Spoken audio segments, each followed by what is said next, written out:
আসসালামু আলাইকুম। আজ একটা রেসিপি আনলাম, টুনা স্যান্ডউইচ। এটা আমার মেয়ে স্কুল ইদানিং খাচ্ছে। চলুন শুরু করা যাক।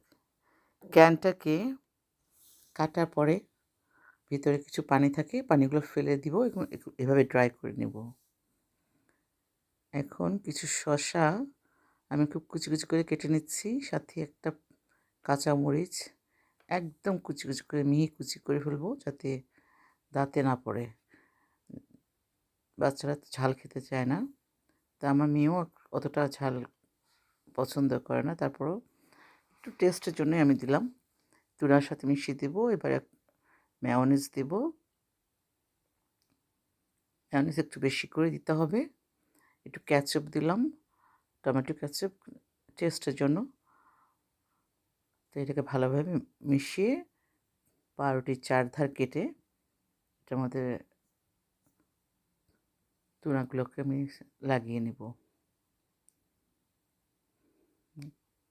চারপাশে এইগুলো বাচ্চারা খেতে চায় না, যার কারণে আমি কেটে ফেলছি।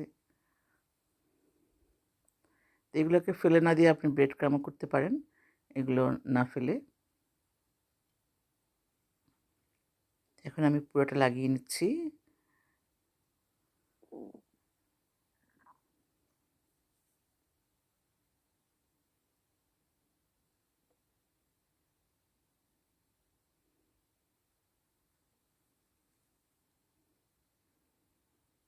ভালোভাবে পুরোটা লাগানো হয়ে গেলে এর উপর আমি দিয়ে দিব সালাদ পাতা। সালাদ পাতাটা দিলে ভালো লাগে খেতে, খারাপ লাগে না। বাচ্চারাও পছন্দ করে, সব বাচ্চারাই মোটামুটি সালাদ পাতাটা পছন্দ করে এখানে। তো আপনি এভাবে দিয়ে কেটে ফেলতে পারেন। এভাবে 3 কোণা করে স্যান্ডউইচ যেভাবে থাকে ওইভাবে কেটে ফেলতে পারেন, অথবা পুরোটাই আপনি ফোল্ড করে প্লাস্টিক র্যাপ করে বাচ্চার টিফিনে দিয়ে দিতে পারেন। আমি আমার মেয়েকে সাধারণত পুরোটাই দিয়ে দিই। তো এভাবেও দিই, কখনো পুরোটাও দিয়ে দিই। এই যে এটা টুনা ক্যান, আমি একটু আবার দেখিয়ে দিলাম।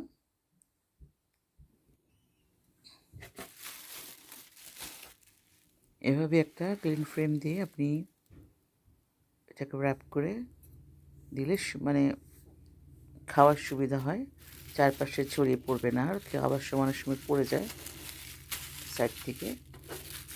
হাতেও আর ময়লা হলো না। হাতটা হাতে ময়লা থাকলে হয়তো স্যান্ডউইচে লাগতে পারে। স্কুলে তো আর হাত ধোয়ার ব্যবস্থা থাকে না অনেক সময়। তো এইভাবে করে আপনারা দিবেন, বাচ্চাদেরকে টিফিনে ভরে দিবেন।